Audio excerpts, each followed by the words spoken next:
บวชมันนี่นะมันนั่นนี่มันโอ้มันสวิตกันแล้วอีกละเอียดอยู่แต่วันนี้เจ้าจบมาหาปีนี่เจ้าเห็นยังไงก็เฮ็ดเวียกอันนี้เลยเข้ามาแล้วเห็นโดนนี่เลยพอจบในช่วงเดือน12ช่วงโควิดแต่เจ้าก็บ่ได้ทันสร้างครอบครัวเลยบัดนี้เจ้ามีความสุขกับมันอยู่บ่เวียกตัวนี้ก็โอเคอยู่พอเรียกแล้วเวียกแรกแล้วเจ้าก็บ่อยากเปลี่ยนอีกเจ้าย่านการเปลี่ยนแปลงอยู่บ่อยมันถ้าว่ามันมีแต่ว่าคันคือว่าเจ้าอยู่สำนี้จนอยู่ได้จน5ปีนี่การเงินมันก็ต้องโอเคมันก็ต้องโอเคสำหรับเจ้าจะจังอยู่แล้วก็สภาพแวดล้อมอีหยังตำแหน่งหยังเขาก็เลื่อนให้เจ้าอยู่ยังเดือนตำแหน่งยังมันเดือนเนี่ยแล้วก็เงินนี่เขาต้องเลื่อนให้เจ้าแหละจังได๋กันใน5ปีน่ะบ่อยู่หม้องเก่าดอกได้อยู่แสดงว่าเจ้าเฮ็ดเวียกมานี่บ่มีสะดุดบ่มีแบบว่าคือว่าบริษัทตัวนี้ก็มั่นคงอยู่จะอยู่ในตำแหน่งการผลิตและการส่งการตลาดเนาะการตลาดคือก็ต้องสั่งมาตัวใดมันขาดเหลือตัวใดมันขายออกตัวใดมันบ่ออกก็หยุดก่อนตัวใดออกก็หาข้อมูลเป็นหยังมันคือบ่ขายบ่ออกมันแพงโพดบ่มันบ่แซ่บมันจังได๋ปรับปรุงเจ้าก็เก่งได้คันสิว่าเลยเนาะเจ้าก็ยังบ่ก็เก่งเติบเจ้ายังบ่ถูกไล่ออก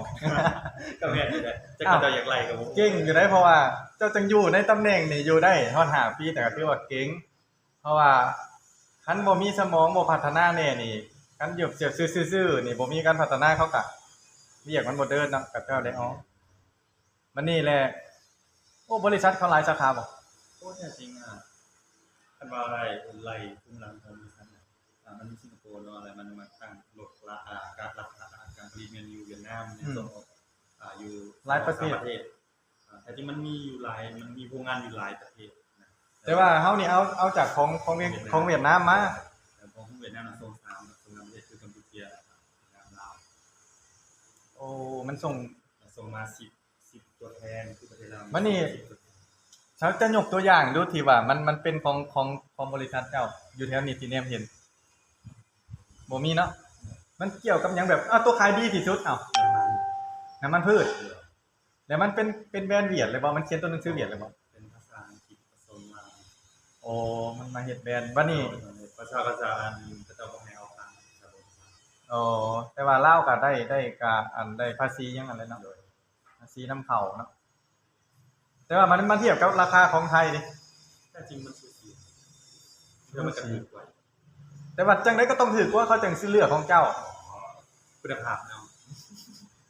คุณภาพของเจ้าก็สิดีกว่าแต่จริงมันมีสำหรับหลายคนลายมากตัวความสินค้ามันมาจะเรียกก็ดีแต่จริงมันมีหลายเกรดแม่นมีหลายเกรดแต่ว่ามีหลายเกรดเขาก็มักสมเทียบกับของไทยงั้นสมมุติว่าราคามันก็ใกล้เคียงกันแหละมันสมมุติว่าของไทยมันคือสมมุติว่ามันราคาสำคัญอยู่แต่ของเวียดมันได้หลายกว่าเขาก็เรียกของเวียดขนาดสำคัญเลยแต่มันก็เป็นจุดอ่อนตัวนี้แหละคือว่ามันผลิตอยู่เวียดนามนั่นแต่ว่าเพราะว่าคันเขาได้ขายดีหรือว่ามันอีหยังเขาสิมาตั้งอยู่ลาวคือกันเพราะว่าคันกับสิมันกันใหญ่มาแต่คือว่าอะไรเนาะมันหลายปัจจัยแล้วก็บุคลากรทำบ่ได้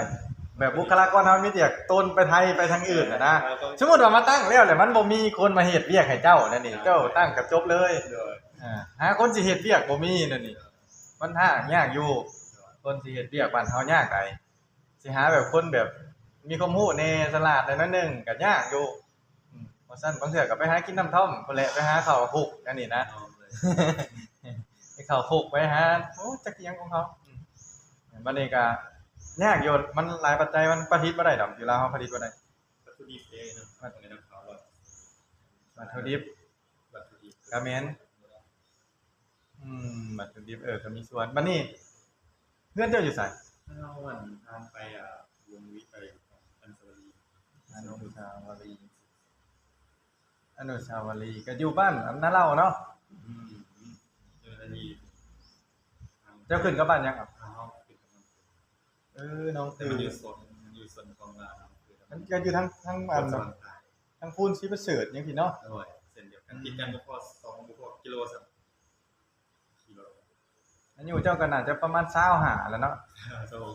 26 27เนาะโอ้เจ้ายังบ่มีแผนหยังอนาคตเลยเนาะแบบมีแต่เฮ็ดเวียกไปเรื่อยๆถือว่าครอบครัวเจ้าสมบูรณ์เด้ถือว่าครอบครัวเจ้าสมบูรณ์โอเคเด้เพราะว่าเจ้าบ่ได้อิหยังหลายเด้เจ้าก็เฮ็ดไปเจ้าบ่ได้คิดหยังหลายเจ้าก็เฮ็ดไปสะสมเงินไปนึกว่ายันว่ามีแผนจะเฮ็ดธุรกิจเจ้าของ ก็อาจจะอนาคตนั้นก็ เพราะว่าบางเทื่อเบื่อเด้เจ้าเฮ็ดไปเรื่อยๆเจ้าเบื่อได้เจ้าตอนนี้เจ้าบ่ทันเบื่อแต่ว่าถือว่าเจ้าก็มีความอดทนอยู่ถือว่าเจ้าก็สร้างความสุขให้เจ้าของได้อยู่เพราะว่าคนเฮานี่มันอยู่5ปีแล้วมันเริ่มจากเบื่อได้เพราะว่าคันสมมุติเจ้าเป็นคนคิดหลายนี่เจ้าสิเบิ่งคนอ้อมข้างเจ้าเอ้าหมอนั่นมันคือมีเงินหลายแต่ว่ามันคือรวยกว่าเฮาวะมันคือมีรถใหญ่ขี่วะเฮ้ยกูไปหาเวียกใหม่ตัวที่ว่ามันรายได้ดีกว่านี้เป็นหยังนะจังหน่อยเจ้าสิมีความคิดแบบนี้โลดอันนี้เจ้ายังแบบว่าเจ้ายังบ่มีพละปานใด แต่ว่าเอาค่อนข้างที่ตัดบอกตัดของแบบการเปรียบเทียบตัวเองกับ เจ้าก็แม่น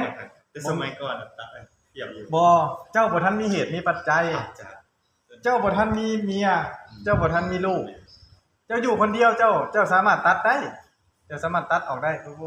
บเพราะว่าเฮาอยู่คนเดียวนี่กินเฮาก็บ่เห็นกินก็หลายซื้อเครื่องหยังเฮาก็ใช้สำพอเฮาใช้ส้มใช้โอ้รถเฮาก็ขี่ส่ำนี้ก็ได้แต่ว่าบัดนี้เมื่อเจ้ามีลูกมีเมียปุ๊บความคิดเจ้าสิเปลี่ยนได้บัดนี้โอ้ยอยากให้เมียได้ขี่รถงามๆนี่อยากให้เมียได้ไปเที่ยวนำกันนี่นั่นนี่มันต้องมันจังได๋กิเลสมันก็ต้องเพิ่มขึ้นแน่นอนอันนี้มันก็ขึ้นกับประเหตุปัจจัยมันคือกันแต่คือกับครอบครัวเจ้ามันก็สมบูรณ์นั่นน่ะค่อยๆคนสว่างใต้คนสว่างใต้ คือสไตล์ลักซี่นี่นะ ตัวสไตล์อยู่ที่แต่ที่คนสไตล์อยู่นี่นี่กับคนสว่างได้เซ็นติดกันเลย กันพ้นสว่างใต้กับบ้านนั่นแหละบ้านข่อยนั่นแหละบ้านนั่นแหละ หลายคนเข้าใจผิดว่าคนสว่างใต้มันจะมีอยู่โซนแต่ขนาดว่าโอ้ยพี่เดียวคนสว่างใต้ บ่พ้นสว่างใต้ก็มันก็กวมเอาบ้านพ้นสว่างใต้หั่นเพราะว่าเส้นวัดเนาะเส้นวัดแล้วก็เส้นอันนี้ของกันอันหยังก่อนของหมู่เมืองเนาะอันนี้พวกบ้านพ้นสว่างใต้ทางของหมู่เมืองเป็นนาเล่าได้นี่อันนี้ภาคนี้มาเป็นบ้านพ้นสว่างใต้ แล้วก็คืนมาฮอด ก็กว้างได้บนบ้านพ้นสว่างใต้กว้างได้ผู้จนฮอดเส้นอันน่ะผู้จนฮอดเส้นกกดูพุ่นมันพุ่นแหละฮอดเส้นโตที่ว่ามัน4แยกแล้วมันขึ้นไปเส้นไฟแดงอ่ะเส้นไฟแดงแล้วก็มันลงไปนาแก่น่ะแต่มันแล้วก็มันฟากนี่จังเป็นบนสว่างใต้ฟากนั้นมันจังเป็นบนสว่างเหนือกว้างได้บนสว่างใต้บนสว่างเหนือน่ะ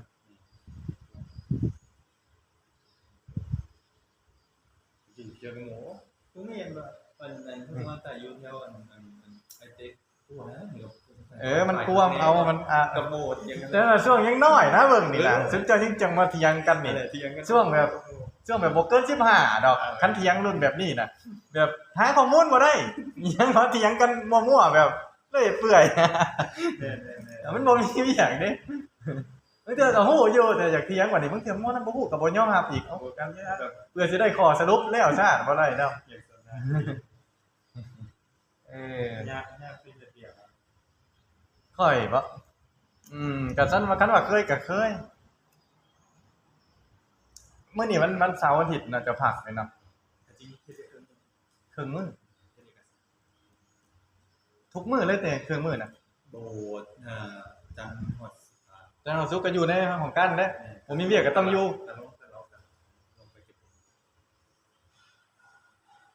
ถือว่าเจ้านี่ก็เป็นนักวิเคราะห์ได้อยู่เนาะวิเคราะห์ก็ได้มีทีมงานบ่หรือว่ามีแต่เจ้าจริงเขามีทีมงานของประเทศแต่ว่าบริษัทเขามีทางที่ผสมให้เก็บข้อมูลเกี่ยวกับการขายการซื้อการขายการสั่งออกการนำเข้าการนำเข้ามาการจำหน่ายคิดประมาณถือว่าในนำเซลล์ในนำเซลล์นี่ก็เจ้าก็จะต้องแนะนำเขาเนาะแต่ก็โดนเยี่ยนอยู่บ่อย่างกันนะก็ต้องเก่งกว่าเฮาเขาเก่งกว่าเฮานะวันนี้เจ้าก็ต้องหับหลายหน้าเนาะเวียกหับหลายหน้าได้ตัวนี้เวียกหลายหน้าทั้งสิประสานงานทั้งต้นทางพูดอีกแล้วก็ทั้งนี้เฮาก็ต้องรับผิดชอบแล้วก็การกระจายสินค้าอีกเนาะแล้วก็เบิ่งจำนวนสินค้าอีหยังอีกนำเข้านำออกมันถูกตามจำนวนบ่น่าจะมีลูกน้องได้เจ้านี่ยังเขาคืออะไรเนาะเขาบ่จ้างให้ตืบดอกเปลืองเงินเขาเขาเองใส่ได้เองนะ แต่ว่าคันเอาคนอื่นก็บ่ได้ดอกเพราะว่าคันคนอื่นนี่มันสิควบคุมบ่ได้เท่าเจ้านี่ก็คนละเอียดอยู่เจ้าคนละเอียดเด้เจ้าสิเบิ่งทุกอันนั้นนะทุกขั้นตอนเพราะว่าเจ้าจังคุมเวียกได้นะมันหลายหน้าเติบใดคือว่าระบบความคิดเจ้ามันก็โอเคอยู่แล้วก็วันที่เท่าไหร่เดือนใดเจ้านี่เว้าเรื่องเงินนะเรื่องเงินนี่จะมีแต่เรื่องเงินในหัวเจ้าน่ะ เรื่องเงินแบบแต่ว่าคันให้เจ้าไปลงทุนเฮ็ดนั่นเฮ็ดนี่เจ้าลุ่งเรื่องเกี่ยวกับการลงทุนการค้าขายเจ้าคิดออกเบิดเลยเจ้าสิกระจายสินค้านั้นใดแบรนด์สินค้าหยังของเจ้าสิผลิตหยังขึ้นมาเพราะแต่เจ้ามีทุนแต่ว่าเจ้ายังบ่มีทุนเจ้ายังบ่ได้เปิดโอกาสให้เจ้าของนะเจ้าเก่งได้เรื่องเงินได้เจ้านี่ก็สิคิดแต่เรื่องเงินนะอิหยังมันสิเป็นว่าเรื่องการแลกเปลี่ยนกับบ่แม่นเรื่องเงินเสมอไปดอกการหมุนเวียนเงินเจ้าสิคิดออกเบิดว่ามันสิไปแล้วใดได้กำไรจากหยังเฮ็ดแนวใดมันจังได้ขายเฮ็ดแบรนด์อันใดสร้างให้คนรู้จักจังได๋เจ้ามีแบรนด์ของเจ้าอันหนึ่งนี่เจ้าสามารถเฮ็ดได้ถือว่ารุ่งเด้เจ้าแต่คือว่าในมันช่วงนี้มันก็ต้องเก็บเกี่ยวประสบการณ์ก่อนเพราะว่ามันก็ต้องมีหุ้นส่วนเฮ็ดตัวนี้น่ะเจ้าสิเฮ็ดคนเดียวก็บ่ได้ต้องหาหุ้นส่วนมาแล้วก็มาลงทุนนำกันมาเฮ็ดจะต้องไปหาคู่พาร์ทเนอร์ก่อนนะต้องไปหาคนที่ไว้ใจได้คนที่มันเฮาสามารถเฮ็ดเวียกร่วมกันได้แบบบ่แตกแยกกันนะบางเทื่อมันจะหักหลังกันก็มีได้บางเทื่อเอ้าเฮ็ดไปเฮ็ดมาแล้วเอ้าได้เงินได้อยากแยกโตแล้วนี่หรือว่าจังได๋แบบบ่อยากซื่อสัตย์ต่อกันมันก็ยากอยู่ต้องหาคนไว้ใจยากได้เรื่องเงินยากแต่ว่าเจ้าก็รุ่งได้คันเจ้าเฮ็ดเรื่องการค้าขายเด้อแต่เจ้าก็มีเส้นหน่อยๆจะสิมีเส้น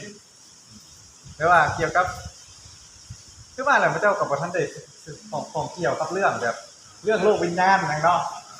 แต่เจ้าเป็นคนมีเส้นไหนท่านสมมุติว่าเจ้าเข้านั่งสมาธินี่ไว้ป่าสวดมนต์หลายๆนี่เจ้าสิสัมผัสได้วิญญาณอยู่หั่นอยู่นี่นั่นนะเพื่อเจ้าสามารถเห็นได้ว่าได้บ่ธรรมดาได้เจ้าได้เจ้าเคยบวชบ่แต่ว่าเจ้าคิดนั่นได้เจ้าคือเอาน้ำมาถวาย ถ้าจริงต้องในเขาทำผิดคุณพ่อหรือกับอาจารย์ตัวก็ต้องเอง ช่วงให้หมู่เจ้าหรือช่วงเจ้าช่วงนั้นใด การเรื่องเบี่ยงไอ้นี่มันจะมาคือ บ่เป็นหยังคือต้องไปดูหมอ ถ้าจริงเข้าหมู่ไป ถ้าหมู่ไปเลยก็เบิ่งจักหน่อย เดี๋ยวมันประกบแต่ก็ต้องให้เปิดหม้อ3คนมันประกบคนนึงกันได้ แม่นปกติเจ้าฉันสิว่าเจ้าเชื่อบ่เรื่องนี้เจ้าบ่เชื่อปานใดดอกแต่ว่า50ไปก็ได้บ่ไปก็ได้แต่ว่าเส้นเจ้าสิบอกอยู่แล้วว่าผู้ใดแม่นผู้ใดบ่แม่นเจ้าฮู้อยู่แล้วเจ้าเบิ่งเจ้าก็ฮู้ว่ามันถูกหรือบ่ถูกแต่ว่าเจ้าก็เฮ็ดไปซื่อๆอันนี้เจ้าสามารถอ่านบ่ฮู้รถแล้วว่ามันบ่ถูกบ่นั่นนะเพราะว่าเจ้าเป็นนักวิเคราะห์อยู่แล้วบ่เกี่ยวดอกมันว่าเรื่องจิตวิทยา แล้วก็อย่างเขาเวลาปัญหาเนี่ยมันเฮ็ดกับมันก็เป็นเสียหายกับดีๆด้วยใจ แม่นก็ได้มาสนทนาธรรมตามกาลเวลาคือกันนี่แหละเพื่อสิได้มาสนทนากันก็ยากอยู่ใดคนสิว่ามื้อว่างว่าเห็นกันเอ้าเพิ่นก็บ่อยากร่วมนำคือกันได้อย่ากูเพิ่นก็อยากไปหาพักผ่อนคือกันแต่ว่าเอ้าไม่เห็นเจ้าไอ้หยังวะคนนี้แล้วเจ้านี่อยากอันนั้นเด้อเจ้านี่สิมีความตื่นเต้นแดงเฮ็ดให้หัวใจเต้นแรงแล้วก็เลือดเจ้าสิออกหลายเวลาเจ้าตื่นเต้นเวลาเจ้าที่บอกแบบบ่เคยขึ้นขนาดเจ้าหามน้ำมาซำนี้มาเลยหับพรน้ำข่อยน่ะเลือดเจ้าจังสั่นตะบึดตะคือคือแบบเจ้ามีความตื่นเต้นเจ้าบ่ถูกเคยเฮ็ดแล้วเจ้าแบบเขินๆอายๆนั่นนึงแม่นบ่เดี๋ยวหัวใจจะเต้นแรงแล้วก็ฮ้อนขึ้นแล้วเหงื่อสั่นตะบึดตะบือเลย อันนี้แสดงว่าจะต้องไปฝึกวิธีการหายใจแหละแล้วก็ขนาดเจ้าเฮ็ดเวียกเฮ็ดงานกับคนหลายคนเติบได้นี่เจ้ายังประมาทเติบเจ้ายังประมาทเกี่ยวกับวัดหรือว่าเจ้าสิประมาทในการเข้าวัดซื่อๆแล้วก็อย่างอื่นก่อนบ่ฮู้ทั้งอื่นประมาทเนาะเจ้าประมาทแบบนี้นี่โอ้อยากอันตรายได้สมมุติว่าเจ้าสิไปกล่าวเปิดปราชัยในกองประชุมนั่นนี่ จะนี่เฮาจะต้องจะโกงข้อมูลจากว่าตัวเองเป็นแบบ จะต้องหายใจ จัดการตัวเอง ต้องจำเพาะเจ้าฮู้แล้วเนาะมันสิเจอสถานการณ์อันใดจะต้องควบคุมเจ้าไว้เนาะก่อนสิขึ้นนะต้องตั้งสติดีๆแต่มันจะมีวิธีนั่นแหละวิธีของเจ้า จริงเข้ากับแบบสุดต้องยาก โดย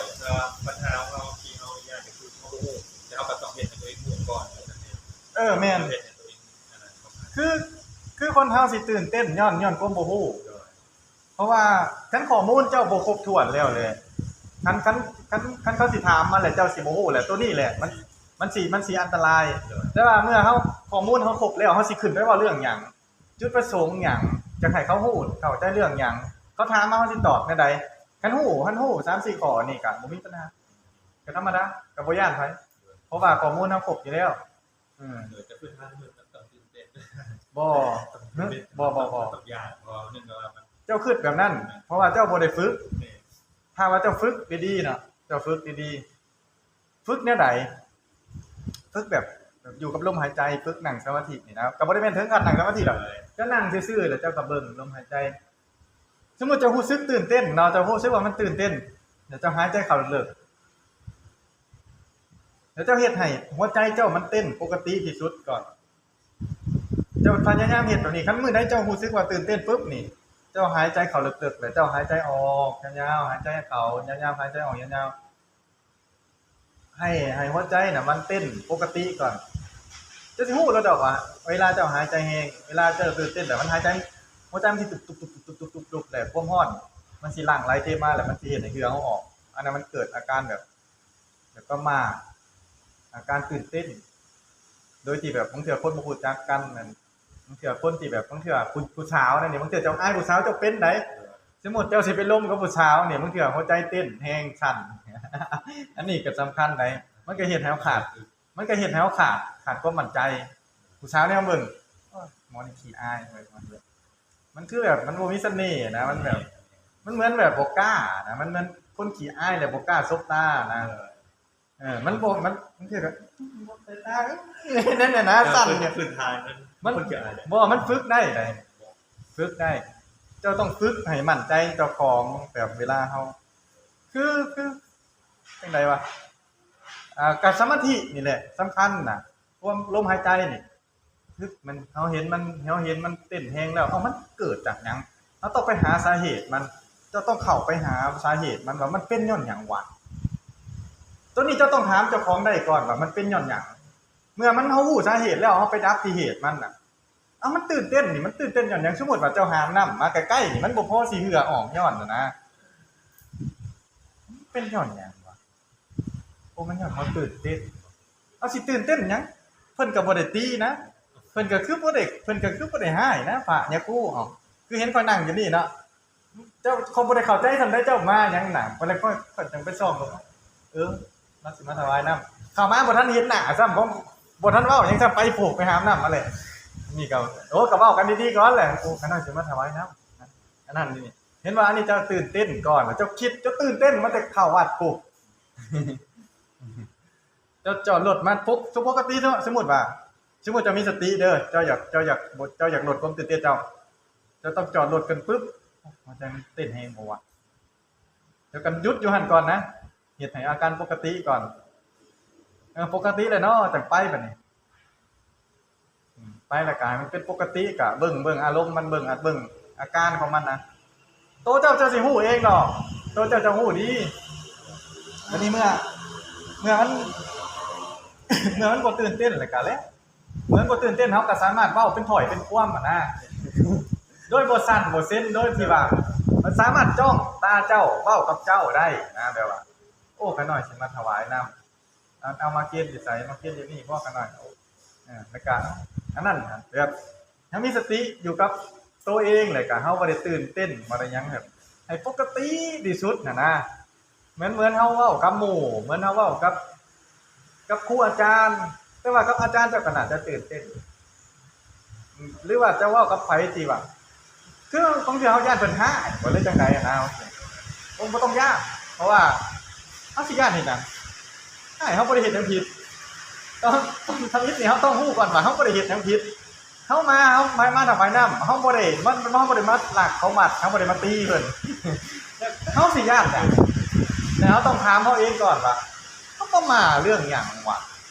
หรือว่าบ่เคยล้มกับเพิ่นเอาเพิ่นกับคนคือกันคือเจ้าก็ปล่อยกันลื่นกันบ่ร้ายเจ้าก็7 8ข่อยก็3 ตื่นกันหาปีแล้วก็ข่อยก็มีแต่ข่อยเทผมแล้วข่อยก็เอาผ้าคลุมมาคลุมก็ข่อยก็สมมุติติส่งข่อยก็สมมุติเป็นผักยาคูซื้อข่อยก็บ่ได้หายเจ้าก็บ่แม่นว่าข่อยเป็นผีนั่นแหละว่าสิมาย่านข่อยสั้นๆเป็นเส้นน่ะนะนี่เจ้าต้องหาความจริงตัวนี้ให้มันพอก่อนว่ายังเขาต้องตื่นเต้นแล้วก็ถามเข้าไปแบบถามในใจมันเข้าไปมึงเป็นหยังเอาชื่อเจ้าชื่อหยัง เสือ ชื่อเสือเนาะมึงเป็นหยังเสือจะถามมันเองถามตัวเองนะมึงเป็นหยังหัวใจมึงคือเต้นเองมึงอายบอกมึงเขินบอกมึงย่านบอกหรือจังไดถามมันเข้าไปเลยมันสิได้คำตอบเด้บ่แม่นเฮาเป็นบ้าเด้นี่แต่ว่าถามในใจเฮานะบางทีว่าคันเฮาอยู่คนเดียวจังถามมึงนะคันเฮาอยู่คนเดียวเฮาจังเว้าว่ามึงเป็นหยังเสือมึงเป็นหยังอันนี้น่ะข่อยก็ใช้ได้พ้นได้ข่อยก็ใช้ตลอดเสือมันเป็นหยังวะมันเป็นหยังให้คิดอันนี้นะเฮาต้องเข้าใจเรื่องจิตเฮาเข้าใจเรื่องจิตเฮาก็บ่ถึงขั้นแบบเอาเจ้าว่าเรื่องสมาธิแล้วเจ้าคิดถึงเอาไปนั่งสมาธิน่ะมันบ่แม่นเด้เฮานั่งอยู่นี่ก็เฮาก็เทศสมาธิได้สมาธิก็คือความตั้งมั่นคือความแบบคือความมีสติอยู่กับตัวเองนั่นนี่มีสติอยู่กับการลมกันการสนทนาการเฮ็ดหยังเจ้าอยากเว้าเรื่องหยังให้มีสมาธิให้บ่วอกแวกเกี่ยวกับสิ่งที่เฮาอยากเว้าเอาบางเทื่อเด้คันเฮาบ่มีสติน่ะ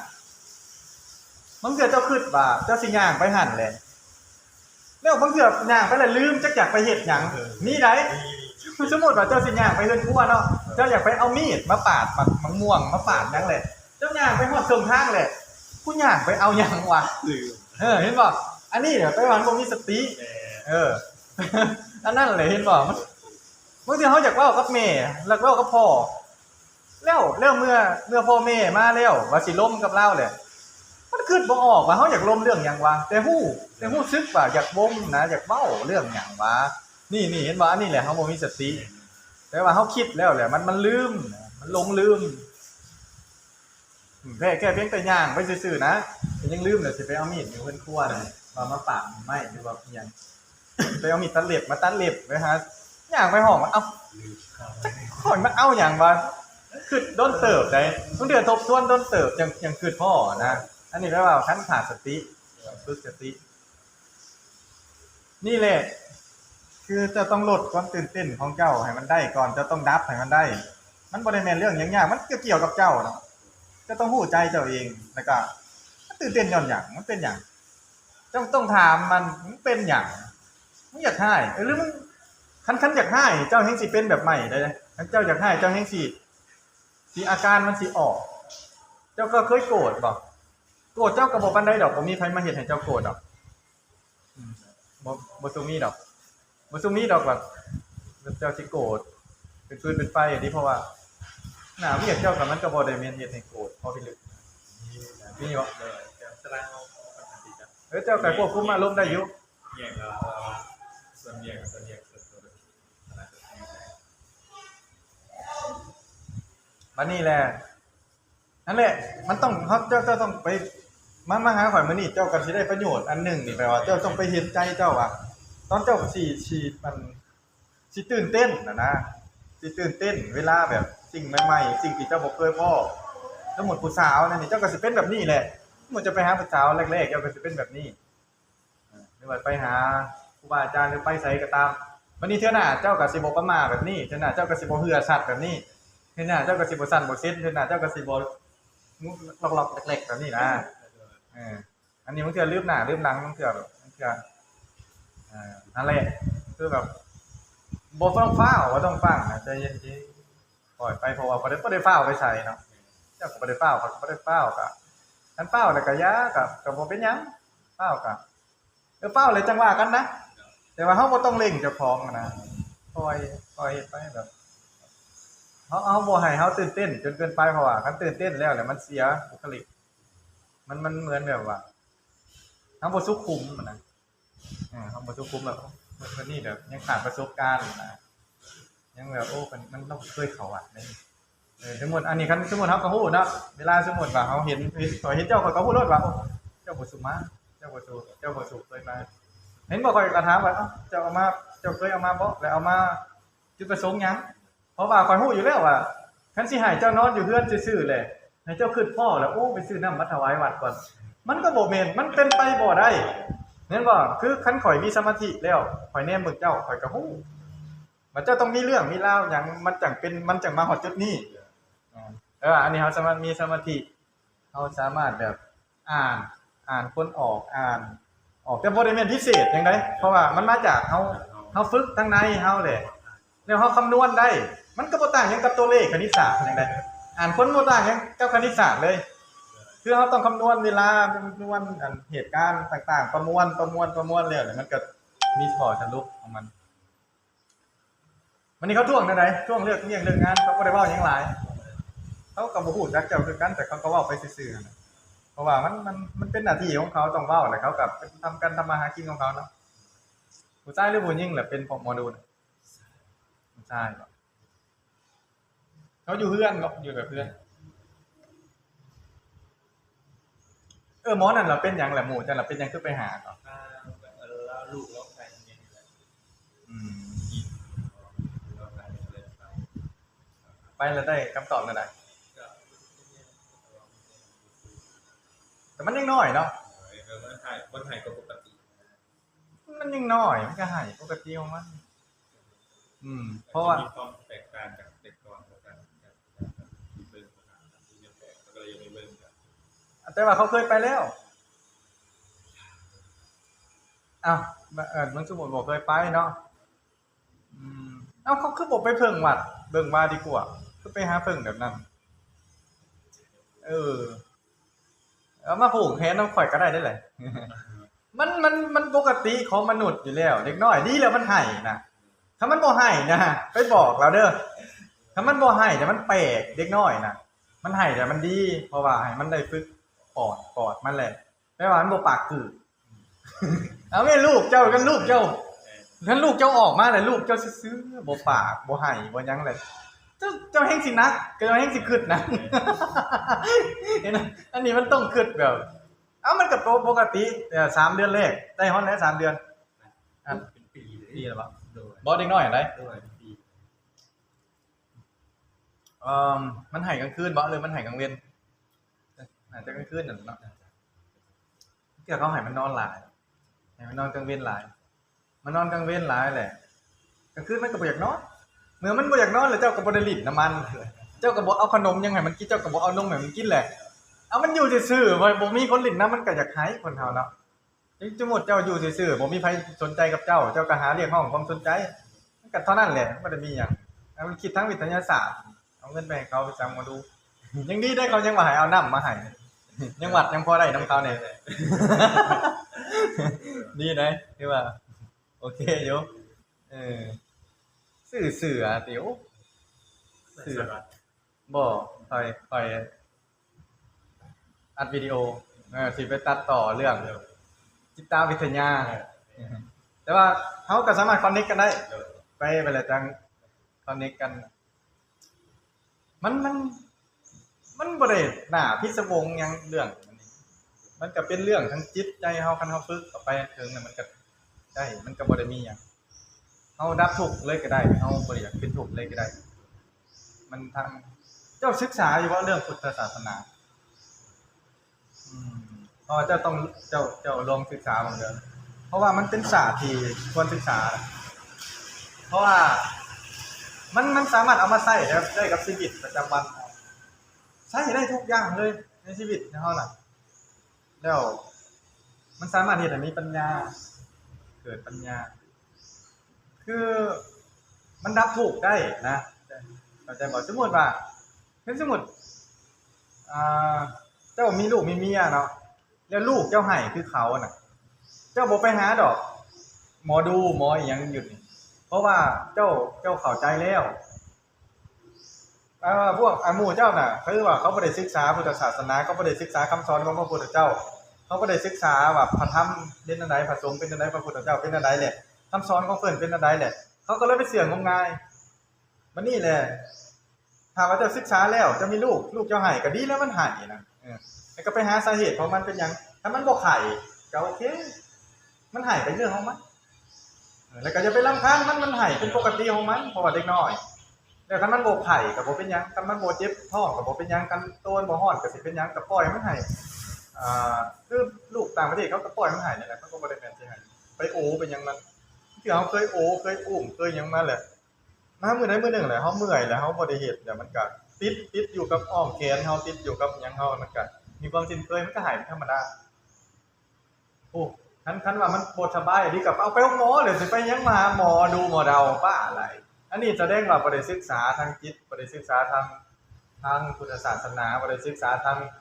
พุทธศาสตร์เฮานะเพราะว่าเฮาเป็นชาวพุทธอยู่แล้วเจ้าคิดบ่ว่าข่อยเป็นหยังข่อยคือบวชทั้งที่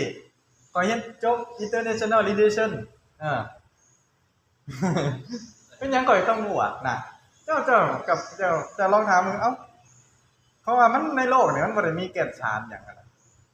มันไร้สาระ มันไร้สาระข่อยก็เลยแบบโอ้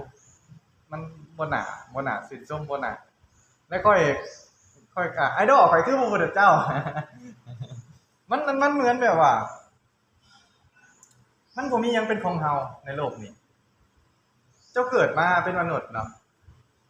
ตอนนี้เจ้าอายุ25 26 27เจ้าบ่ฮอด100ปีดอกอายุเจ้าแล้วเจ้าก็ตายก็ตายมื้อเดียวมันก็มื้ออื่นมื้อฮื้อนี่ก็มีเจ้าสิตายมื้อใดบ่ฮู้ได้แต่ว่าบ่เกิน100ปีดอกนั่นเองคันเจ้าตายไปแล้วจะเอาหยังไปได้นี่โทรศัพท์เจ้าก็เอาไปบ่ได้เงินเจ้าก็เอาไปบ่ได้เฮือนชานเจ้าหามาก็เอาไปบ่ได้ลูกเมียเจ้าก็พาไปบ่ได้เขาสิไปนำเจ้าก็บ่ได้แล้วมันสิเอาแก่นชานหยังบัดนี้มันมีหยังสิเฮ็ดให้ในโลกไว้นี่สิเฮ็ดให้เฮาหน้าลงไหลมันนี่การมีลูกมีเมียบ่การไปมีเฮือนมีชานบ่การมีรถมีร่างใหญ่โตบ่การแบบมีธุรกิจเป็นร้อยล้านพันล้านบ่มันจะตายไปจะเอาไปบ่ได้เก่าเมื่อเป็นแนวนั้นแหละเฮาก็สิแสวงหาไปอีหยังหลายเทศนะแล้วแหละเฮาคือบ่ลองไปศึกษาเบิ่งว่าแนวใดมันสิแบบว่าบ่ให้มากัดมาเกิดอีกในโลกนี้เพราะว่าการเกิดมันเป็นทุกข์ใดเจ้าฮู้บ่ทุกข์หยังแน่ทุกข์อันดับแรกนี่คือเจ้าเกิดเป็นมนุษย์นี่เนาะพระพุทธเจ้าเพิ่นว่าทุกข์ด้วยทุกข์เสมอด้วยการบริหารขันธ์บ่มีขันธ์เจ้าฮู้บ่ขันธ์5ขันธ์5น่ะมีรูปเวทนาสัญญาสังขารวิญญาณเฮาว่าแต่รูปเด้อรูปนี่มันเป็นรูปตัวจริงที่เฮาแนมเห็นเนาะนี่ทางกายเฮานี่เขาเอิ้นว่ารูปตัวเฮานี่เอิ้นรูปแต่4อย่างนี่มันเป็นนามเจ้าแนมบ่เห็นดอกเวทนาสัญญาสังขารวิญญาณเจ้าแนมบ่เห็นแต่ว่ามันมีในตัวเจ้าก็สิยกแต่ว่ารูปนี่มันถูกจากไหนเจ้าตอนกลางคืนเจ้าต้องพามันนอนเด้ทางกายเจ้าน่ะเจ้าต้องพามันนอนพามันนอนคันบ่นอนก็บ่ได้อีกเจ้าก็ตื่นไปเฮ็ดเวียกบ่ได้มันนี่ตื่นมาแล้วเจ้าต้องพามันอาบน้ำล้างหน้าเด้เจ้าต้องทุบแขวเด้ต้องแปรงฟันต้องสระผมต้องอาบน้ำแล้วเจ้าก็พามันกินอีกได้กินข้าวเช้ามันเดี๋ยวก็ไปเฮ็ดเวียกก่อนหรือจะไปหากินบ่เฮ็ดเวียกก็แล้วแต่เจ้าต้องหาเสื้อผ้าให้มันนุ่งหาเสื้อผ้างามๆหรือว่ารีดใส่น้ำหอมสีดน้ำหอมพามันกินได้บัดนี้ยังบ่ทันเว้าเรื่องบางเทื่อมันปวดท้ายแล้วกลางคืนตื่นมามันก็อยากเข้าห้องน้ำแล้วต้องพามันไปขี่ไปเหี่ยวออกนะพามันไปขี่ไปเหี่ยวเลยพักมันเอามากินอีกแล้วก็ขี่ออกอีกแล้วก็บัดนี้ตอนเที่ยงก็พามันกินอีกเด้พามันกินอีกเฮ็ดเวียกเฮ็ดงานไปตอนแลงก็กินอีกได้น่ะจะไปหาอาบน้ำอีกตอนแลงก็ไปอาบน้ำอีก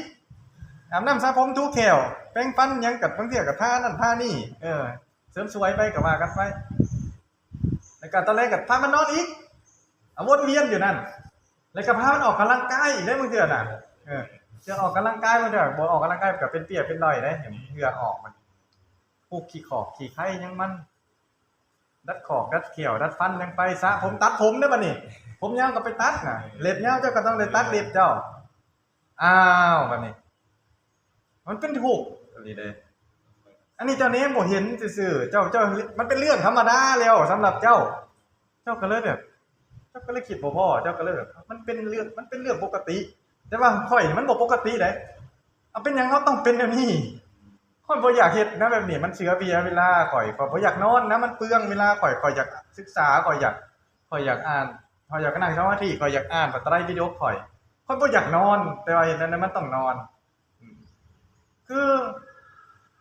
อืมนี่มันเป็นทุกข์แหมคันเฮาแนมไปเห็นแล้วโอ้กูอยากเกิดมาอีกบ่เป็นมนุษย์อันนี้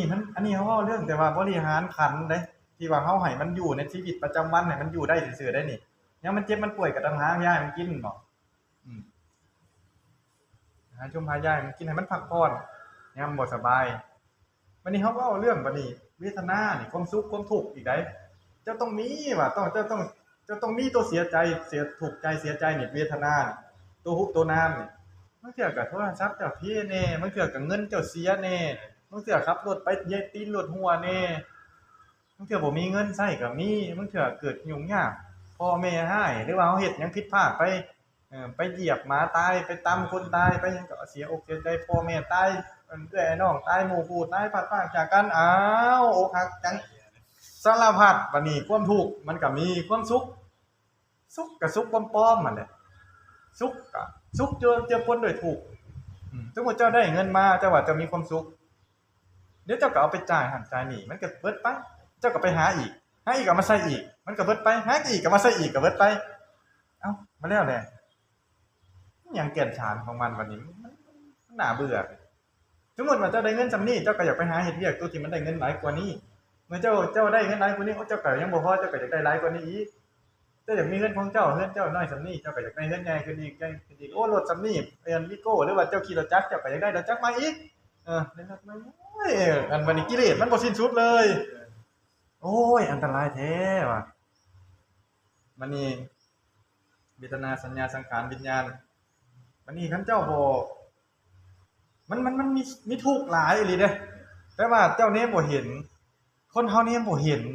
โอ้แต่เจ้าเพิ่นว่าโอ้ขันธ์5เป็นทุกข์เด้อมันเป็นอนิจจังมันบ่เที่ยงเดี๋ยวมันก็แตกสลายไปนี่มันบ่แม่นตัวตนของเฮายึดติดมันบ่ได้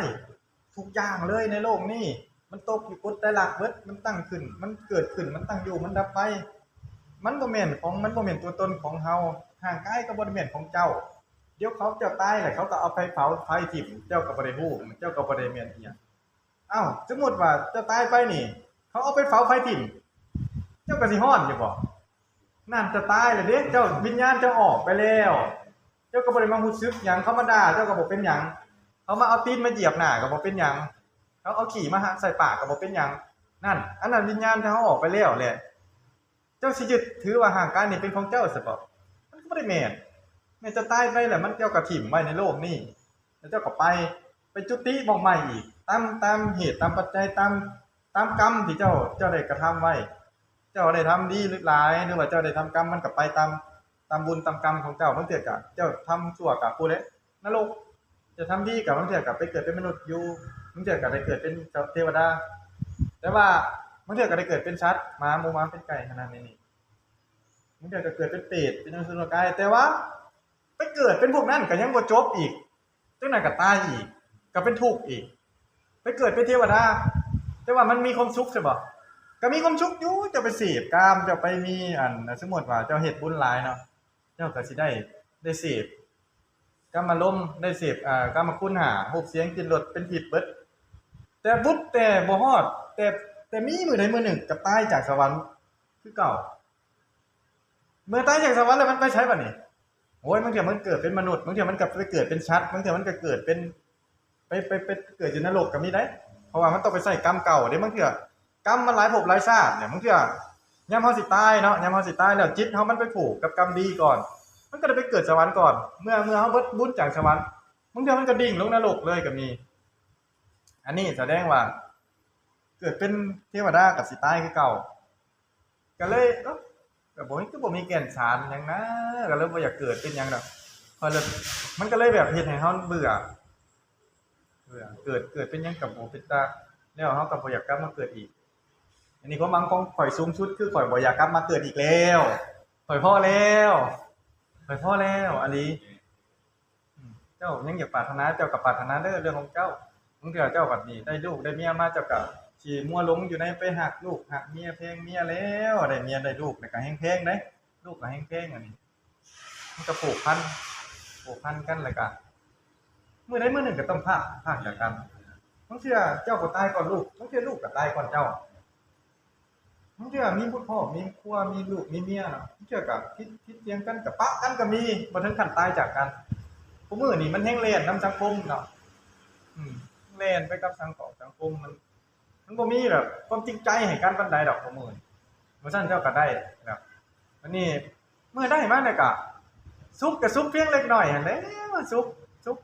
ปนด้วยทุกข์นั่นแหละเจ้าอยู่คนเดียวเจ้าก็ยังบางเทื่อมันก็จะเซ็งๆแหละนะให้เอาคนอีกคนหนึ่งมาอยู่นำโอ๊ะมันก็มีแนวเว้าแนวเถียงกันเนาะมันต้องมีเจ้าสิดีส่ำใดเจ้าสิเป็นประเสริฐส่ำใดมันก็มีแนวที่เถียงกันแนวบ่ถูกใจกัน นั่นแหละมันก็เลยแบบน่าเบื่อคันว่าเสพกามนอนนำกันมีความทุกข์บ่มันก็มีแต่ว่าก็จะกบนอนนำกันแล้วก็อยากนอนนำกันอีกอยากนอนนำกันอีกอยากนอนนำกันอีกเสพกามแล้วนอนนำกันแล้วก็มื้ออื่นก็มีอีกมื้ออื่นก็มีอีกมื้อเทื่อมื้อละ2-3เทื่อเอ้าเพื่ออีหยังวะเดี๋ยวบางเทื่อเมียตัวเองบ่พอได้พูนไปเห็นผู้สาวอื่นพุ่นอยากได้เขาอีกพุ่นอยากไปหาได้ผู้นั่นผู้นี่เด็กน้อยผู้ใหญ่อิหยังก็ว่ากันไปงามกว่าเมียเพิ่นก็ว่ากันไปแล้วบัดนี้มันบ่สิ้นสุดได้คันเฮาบ่ตัดมันคันเฮาบ่ตัดกระบวนการของมันเอ้ามันน่าเบื่อแม่มันบ่แม่นเฮาอีกนะคือมันเป็นกระบวนการของจิตสังขารคันเฮาเข้าไปเห็นแล้วแหละมันบ่แม่นเฮาได้ตัวที่ว่าเฮาคิดมากคิดอยากเสพกามคิดอยากไปสืบพันธุ์มันบ่แม่นเฮามันแค่เป็นกระบวนการการแต่งการปรุงแต่งของขันธ์ห้ามันถ้าว่าเจ้าเข้าไปศึกษาพุทธศาสนานี่มันสิเป็นกระบวนการของขันธ์ห้าของจิตเฮานี่มันคิดมามันปรุงแต่งแล้วมันมีความชอบในเพศตรงกันข้ามมันมักผู้หญิงบ่หรือว่าบางเทื่อว่าก็ว่าบ่ได้จะมักผู้ชายนำกันก็มีมันก็มาปรุงแต่งมันก็ปรุงแต่งแล้วก็เฮ็ดให้เจ้าคิดเนาะคิดมักคิดซังบางเทื่อมันคนบ่งามเจ้าก็คิดชังผู้นี้บ่งามบ่อยากเบิ่งไปเลื่อนเทื่อเห็นเนาะในโทรศัพท์ที่ตะเคียเลื่อนนี้มันบ่งามบางเทื่อหล่อๆแน่งามๆเนี่ยเบิ่งเท่ดีงามดีคิดปรุงแล้วบัดนี้มันบ่แม่นเจ้าเด้น่ะมันเป็นแบบกระบวนการของขันธ์ห้าแล้วก็ด้วยความชินเคยของเจ้าเนาะเจ้าเกิดจากกามราคะของพ่อของแม่แล้วก็มันก็มีความมีอนุสัยติดตามตัวเข้ามานะว่าโอ้เขาต้องหมักแนวนี้หมักและกามราคะเลยแล้วก็พวกกำหนัดพวกความอยากสืบพันธุ์ก็ว่าแม่นอยากมีความเพศสัมพันธ์น่ะนะบัดนี้มันก็เกิดความกำหนัดเกิดราคะเกิดตัณหาหยังขึ้นมาโดยที่มันเกิดขึ้นมาโดยเฮาบ่ฮู้ตัวแหละแล้วเฮาคิดว่ามันน่ะเป็นเฮาเจ้าลองสังเกตเบิ่งเด้อแต่ว่าเจ้าบ่ฮู้ดอกคันเจ้าบ่เข้าไปศึกษาดีๆเจ้าสิมีสมาธิแน่เฮาคิดว่าพวกที่เฮาคิดเฮามักเฮาชอบเฮาอยากนอนนำเฮาอยากไปอีหยังนำที่ว่าเฮาคิดในใจเฮาคิดไปเห็นแล้วแหละอยากได้เจ้าก็สิมีแหละเจ้าก็สิคิดอยู่ดอกมันเคยเห็นผู้สาวงามๆโอ้อยากได้ผู้นี้เป็นเมียเด้คือสิขาดว่าได้ก็อันนั้นมันบ่แม่นเจ้าคิดได้น่ะมันเป็นกระบวนการของขันธ์ห้าแหละเกิดจากสัญญาเวทนาสัญญาสังขารวิญญาณของเจ้ามันมาปรุงแล้วแหละก็ความกำหนัดของเจ้ามันก็มีแน่ระบบสืบพันธุ์ของสัตว์เฮาก็เป็นสัตว์มนุษย์เนาะมันก็มีในตัวเฮาแน่เมื่อมันฮอดวัยเจริญพันธุ์มันก็มีความต้องการทางเพศเนาะไปบวกกันรูปเวทนาสัญญาสังขารแล้วก็รูปนามมันบวกกันปุ้งปุ๊บแล้วแหละอยากได้มาครอบครองอยากเสพเฮ็ดแนวใดหาวิธีหาเงินเพื่อจะได้มาหาเงินเพื่อจะได้ไปมาคันเฮาบ่มีเงินผู้สาวเมียไผสิอยากมาอยู่นำเฮาดอกเดี๋ยวก็ต้องไปหาเงินต้องไปสร้างเนื้อสร้างตัวปุ๊บสร้างฐานะขึ้นมาจะมักคนนี้เจ้าก็ไปลงเอาได้มาแล้วมาเป็นเมียแต่งเรียบร้อยแล้วอยู่นำกันก็อยู่ไปนั่นแหละมันเจอกับผิดเพี้ยนกันแล้วก็อยู่นำกันได้ก็ดีกันเป็นคู่วาสนา แต่ว่าคันมันเป็นคู่เวรคู่กรรมคู่แบบมาหมักกันด้วยเงินด้วยความหลงไหลกันชั่วคราวแล้วก็แยกย้ายบ่พอปีแล้วก็จะไปหาผู้ใหม่อีกยังบ่รับเพราะว่าเจ้าบ่เห็นจิตของเจ้าว่าเจ้าก็คิดว่ามันแม่นเจ้าความต้องการทั้งหลายน่ะความต้องการเงินต้องการทองต้องการข้าวของเครื่องใช้ความต้องการต่างๆมันเป็นกิเลสตัณหาเป็นราคะเป็นความโลภความโกรธความหลงแล้วเจ้าคิดว่ามันเป็นเจ้าแล้วเจ้าก็กำไว้อยู่นี่เจ้าก็คิดว่ามันเป็นเจ้าเลยแบบมันแยกกันบ่ออกเลยนะมันแยกกันบ่ออกแล้วเจ้าคิดว่ามันเป็นเจ้าเพราะว่ามันอยู่นำมาดนแล้วมันอยู่ดนแล้วคือเจ้าเป็นเชื้อสายเวียดบ่หรือเชื้อสายลาวเนาะมันก็บ่ต่างหยังกับแบบว่าเวียดมันมาอยู่ลาวเฮาเนาะอันนี้สมมุติให้ฟังเด้อเวียดมาอยู่ลาวเฮาแล้วแหละแต่สมัยปู่ย่าตายายมันปลูกแล้วมันก็เกิดลูกเกิดหลานอยู่ในลาวเฮาแหละลูกมันก็เกิดมาก็เป็นคนลาวเฮานี่แหละแต่ว่ามันเป็นเชื้อสายของเวียดเนาะแล้วมื้อใดมื้อหนึงแหละลาวเฮาบ่อยากให้เชื้อสายเวียดอยู่แต่มันไล่ๆมันออกมันสิอยู่มันสิไปบ่มันเพราะว่ามันลูกหลานมันก็เป็นเจ้าเป็นนายเป็นนายกรัฐมนตรีเป็นเจ้าเมืองเจ้าแขวงอหยังมันธุรกิจมันก็มีเบิดคือพวกอันดาวหอกดาวเรืองหยังก็เนาะเขาก็เชื้อสายเวียดนะมันนี่แล้วมื้อใดมื้อหนึงล่ะเจ้าจักไล่มันหนีน่ะนี่มันสิไปบ่แต่ว่านั่นแหละมันก็บ่ต่างหยังกับกิเลสในใจเฮาน่ะเจ้าแนมเห็นอยู่หน่อยหนึ่งตัวที่ว่าข่อยเว้านี่เจ้าก็สิแนมเห็นนิดหนึ่งไปเห็นแสงนิดหนึ่งแต่ว่าถามว่ามันเจ้าบ่เห็นบ่หลายดอกแล้วก็เจ้าสิให้มันออกมาจากใจเจ้าโดยที่ฟังข่อยเว้าซื่อๆมันก็เป็นไปบ่ได้สิไปไล่มันออกไปแบบกระทันหันคือเฮาก็ต้องแบบว่าเฮ็ดจังแนบเนียนมันยากเห็นบ่มันยากเฮาสิเอากิเลสเฮาออกไปแบบสวนทางกับกระแสทางโลกนะเข้าใจบ่คือเฮาคือข่อยมาบวชนี่มันสวนกระแสทางโลกเด้เอาเป็นหยังอายุคนมันจำข่อยไว้เฮ็ดเวียกหยังก็ได้ข่อยเรียนจบมาใหม่ๆก็ตอนนั้นก็อายุ23 24จบปริญญาตรีแต่2014ผมอยากได้อยากมีมันก็เต็มเปี่ยมแล้วนะความไฟแห้งแล้วนี่เฮาอยากหาเงินนี่ก็หยังก็ได้แล้วนะคันว่าเฮาไปหาเงินแต่ว่าข่อยไปมาศึกษาเรื่องพุทธศาสนาเดี๋ยวก่อนโมเมนต์เลยนี่โมเมนต์เลยนี่เอาไปบ่ได้เอาเฮ็ดไปเพื่อหยังเดี๋ยวเฮาก็ตายนะได้มาก็เดี๋ยวก็ตายจากมันคือเก่าเฮ็ดจั่งใดแล้วเฮาสิบ่ได้มามื้อนี้มันเกิดมาแล้วมันทุกข์มันทรมานมันต้องมาเกิดมาแล้วก็ต้องตายนั่งธรรมดาก็ได้แล้วแต่เอาที่สบายเฮ้ยเกิดมามันต้องตายเลยนี่มาคิดนำบัดนี้คิดทบทวนอะไรบ่แม่นแต่ก็สมมุติเฮาไปหาเงินได้หลายๆก็เพื่อหยังคันเฮาได้มาก็มื้อนึงเฮาก็ตายจากมันแหละวันนี้เฮาไปเฮาฟังความพระพุทธเจ้าว่าเอ้าคันเป็นพระอรหันต์แล้วเฮาจังบ่ได้กลับมาเกิดอีกเป็นพระโสดาบันขึ้นไปแล้วก็ใน7ชาติเนาะคันเป็นพระโสดาบันนี่คันเฮาตายก่อนก็มาเกิดอีก7ชาติใน7ชาตินั้นก็บ่ดนดอกมันแน่นอนอยู่แล้วว่าเฮาสิได้ตัดเป็นพระอรหันต์อยู่แล้วคันเฮาได้เป็นพระโสดาบันเฮาบ่อยากมาเกิดอีกนะก็เลยแบบตัดสินใจบวชเมื่อเฮามาบวชแล้วเฮาไปศึกษาแล้วโอ้มันแม่นอีหลีได้แล้วเฮาไปแนมเห็นความทุกข์ของสัตว์โลกนะคือข่อยเห็นเจ้านั่นจังได๋เจ้าก็ทุกข์อยู่แล้วเพราะว่า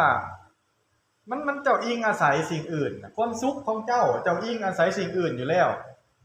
เจ้าหาเงินเจ้ามีงานเฮ็ดเนาะเจ้ามีเวียกเฮ็ดเจ้าต้องได้เงินมาแล้วเจ้าจะมีความสุขถึงว่าเจ้าสิว่าปฏิเสธก็ปฏิเสธบ่ร้อยดอกเพราะว่าเจ้าก็สิมีความสุขย้อนได้เงินมาแล้วเจ้าต้องได้มีความสุขย้อนเจ้าได้ใช้เงินเจ้าแล้วเจ้าได้ความสุขย้อนเจ้าได้เครื่องนุ่งของถือสิ่งที่เจ้าหามาเงินมาหามาแล้วเจ้าจังได้หยังเจ้าก็ไปซื้ออันนี้ความสุขของเจ้าความสุขตัวนั้นมันอิงอาศัยเงินมันอิงอาศัยวัตถุเจ้าของเจ้ามีเงินมาเจ้าเฮ็ดเรือนงามๆเจ้ามีรถงามๆเจ้าก็มีความสุขเจ้าได้เมียงามๆเจ้าได้ลูกเป็นตาแพงเจ้าก็มีความสุข แต่ความสุขนั่นมันอิงเจ้าไปอิงอาศัยอันนั้นเจ้าจะมีความสุขน่ะท่านบ่มีตัวนั้นเด้เจ้าก็ถูกโดดเจ้าหายไปสมมุติเจ้าธุรกิจเจ้าล่มละลายเขามันยึดเอาเบิดเหลือแต่โตผู้ลูกเมียบ่อยู่นำล่มละลายถูกมันทั้งถมเข้ามาได้บัดนี้เพราะว่าเจ้าไปอิงอาศัยมันเด้อิงเขามีอันนี้จะมีความสุขเขามีอันนี้จะมีความสุขแต่บัดนี้ข่อยมาเดินนางพระพุทธเจ้าข่อยบ่มีหยังข่อยก็มีความสุขนำข่อยเองก็ได้เมียข่อยก็บ่มีข่อยก็มีความสุขอยู่ข่อยก็บ่ได้อยากเสพกามข่อยก็บ่ได้อยากไปนอนนำเขาก็เรื่องคิดน่ะมันคิดได้คิดว่าอยากมีบ่เมียอยากคิดได้อยากไปนอนนำผู้สาวบ่คิดอยากได้แต่ว่าเมื่อเฮาเสพแล้วเมื่อเฮาอยู่กับสิ่งนั้นแล้วแหละมันน่าเบื่อไงจะเสพไปแล้วเลยก็มื้ออื่นเจ้าก็อยากอีกมื้ออื่นเจ้าก็อยากอีกมื้อต่อไปเจ้าก็อยากอีกมันบ่สิ้นสุดน่ะพูดเจ้าได้แล้วเมียเจ้าได้แล้วเจ้าสมพรใจแล้วบางทีเจ้าคิดอยากไปนอนนำผู้อื่นอีกน้ำแถวอันนั้นเป็นหยังก็บ่ว่ากันแล้วแต่นะแต่ว่ามันบ่พอเข้าใจบ่มันบ่พอมนุษย์ทั้งมันบ่พอเดี๋ยวคือมันน่าเบื่ออะไรมันน่าเบื่ออะไรความสุขมันสิมีสำนั้นบ่มันก็บ่มีหยังก็ได้นะบัดนี้สุขออกจากอันนั้นน่ะเฮาออกจากสิ่งนั้นเลยเฮามีความสุขน่ะนี่กูว่าได้คือเฮาบ่ต้องไปฉอกับมันเฮ็ดให้เฮาทุกข์ได้มันเฮ็ดให้เฮาอยากเสพแล้วโอ้มันคักอะลีว่ะอยากอีกดิเดี๋ยวไปหากินอีกคือคักว่ะไปหาเอาผู้นี้บัดนี้เบื่อเด้เบื่อผู้นี้เด้อยากไปหากินผู้อื่นอีกได้บัดนี้โอ้คนนั้นน้อยกว่าเด็กกว่าเด็กน้อยคือสิคักว่ะมันก็ไปไหลตามกิเลสเจ้าของเห็นบ่มันบ่สิ้นสุดบัดนี้เมื่อข่อยไปเห็นนั่นเอ้ามันคือน่าเบื่อจังวะน่าเบื่อได้ขนาดเฮานอนกูมื้อนี่ข่อยยังบ่อยากนอนเลยย้อนว่ามันคันบ่จำเป็นอันนี้ข่อยบ่นอนมันน่าเบื่อแม่นอนเพื่อหยังนอนเพื่ออยากนอนเพื่อให้เฮามีเหือมีแฮงซื่อๆนอนเพื่อเฮาแบบ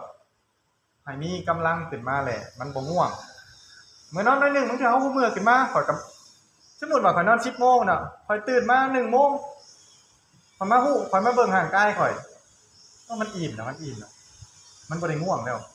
ก็ลุกมาก็พามันช่วยหน้าก็มาอ่านหนังสือก็มาเอียงของข่อยเพราะว่าการนอนเฮาก็จุดประสงค์ว่ามันเมื่อยให้มันนอนแม่นบ่เมื่อเฮาเมื่อยแล้วแปลว่ามันตื่นแล้วแหละมันบ่อยากนอนแล้วเฮายังสิไปคุมให้มันนอนเฮ็ดหยังก็ไปหาช่วยหน้ามาเฮ็ดเวียกจังเฮาอ่านหนังสือหยังก็เฮ้ยไตรปิฎกอ่านไปแหละข่อยก็ยังแบบยังศึกษาบ่เบิดอยู่ข่อยยังสิเริ่มศึกษาก็อ่านแล้วข่อยก็เผยแผ่ธรรมะนำข่อยก็เฮ็ดคลิปตัดต่อนั่นนี่มันเพื่อคนอื่นน่ะคนเฮาคุมื้อนี่มันบ่มีเวลาต่อแม่นคือคนเฮาคุมื้อนี่มันบ่มีเวลานอนหลับเนาะยากเลยวันนี้การทำบุญคุมื้อนี่บางทีมันก็โอนไปเฮ็ดบุญก็มีอย่าครูก็โอ้ไปเฮ็ดอันนี้เอ้าให้อยากร่วมสร้างอันศาลามาเด้อนี่เด้อคิดว่าโค้ดนี่โอนมาเลยมันฟีลลิ่งมันบ่ได้ฟีลมันบ่ได้แล้วก็การสิมานั่งฟังเทศน์คือเจ้านี่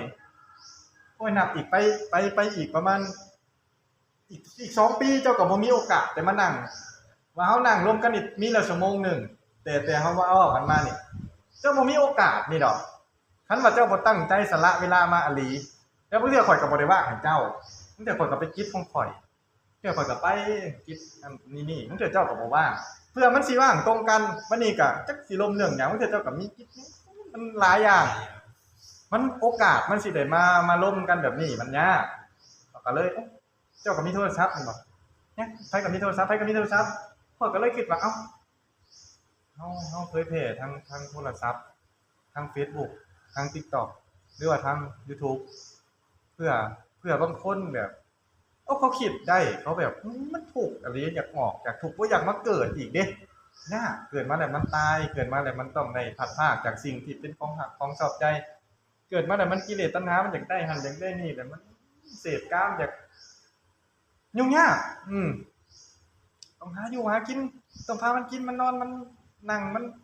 อิหยังก็อยากก็ว่ากันไปแบบโอ้น่าเบื่อเพื่อเขาไปเห็นแล้วแหละ โอ้คือสะดุ้งโอ้กูไปหาบวชสะดอกเปลือกให้หลุดพ้นบ่อย่างเราเกิดอีกบางเทื่อมันก็มีเฮาก็ได้บุญไปนำเฮาให้ธรรมะเป็นทานเฮาก็ได้บุญได้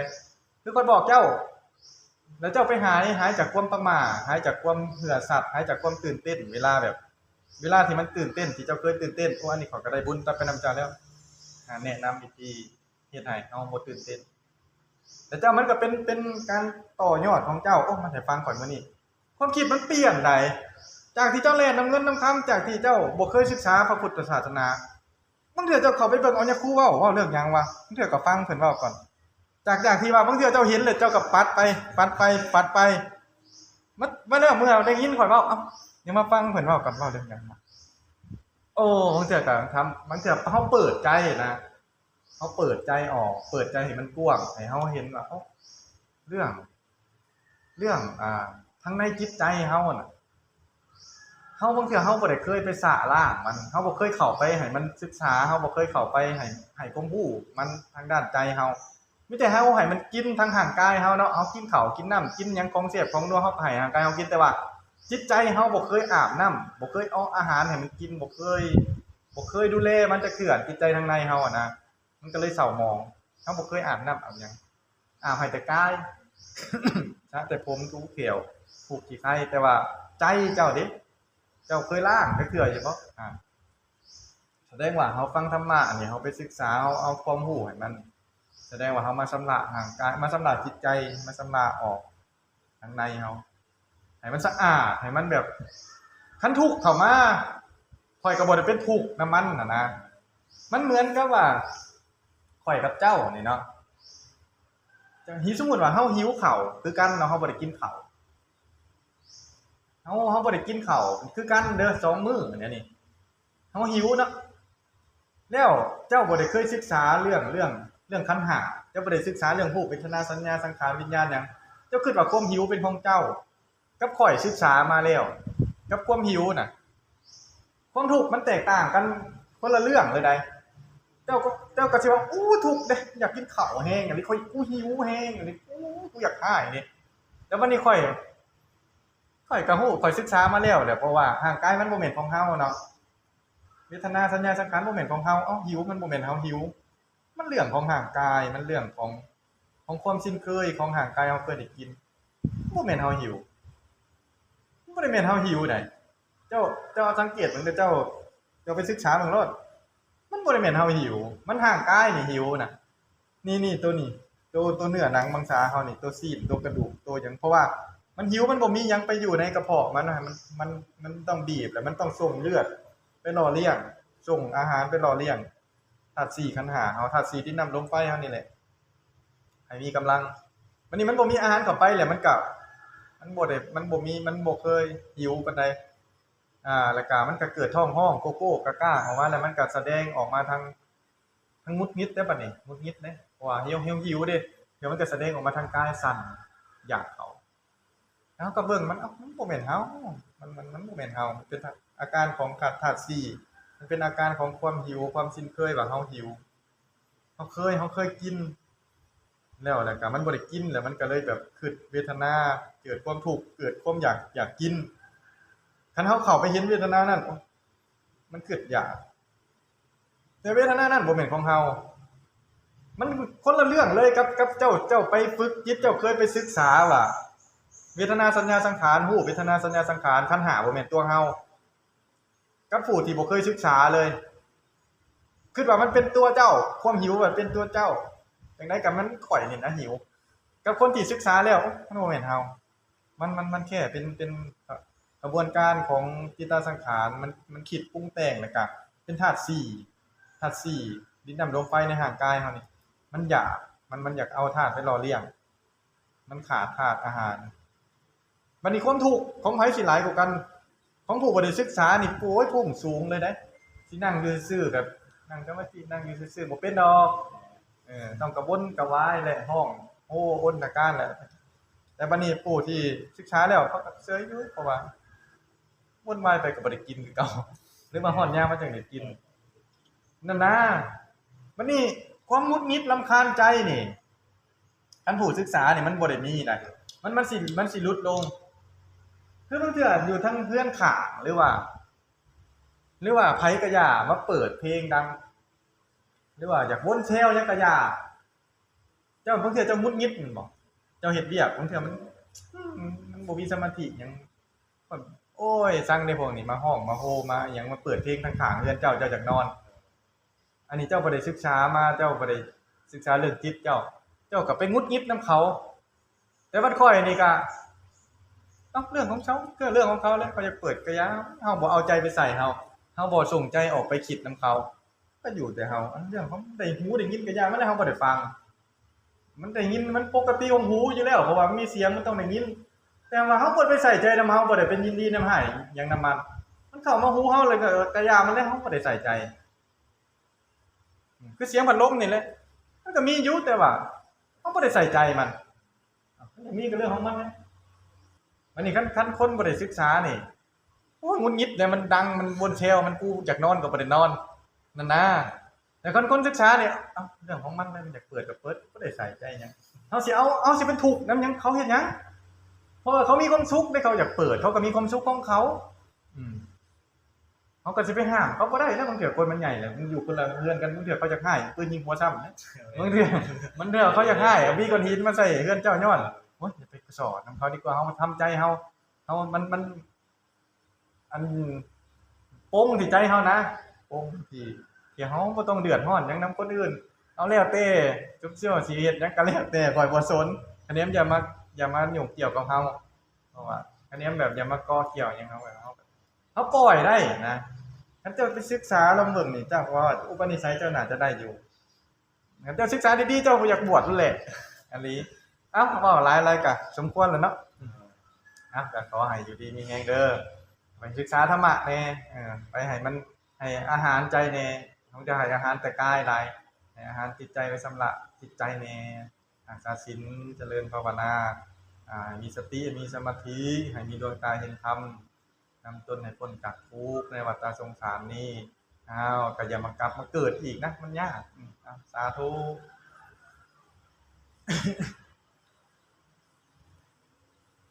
เอา TikTok กันไว้เด้อ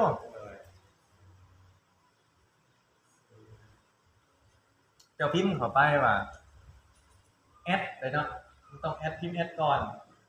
แล้วก็ NI P แล้วก็ P อีก P H เห็นบ่นิพพินพัฒน์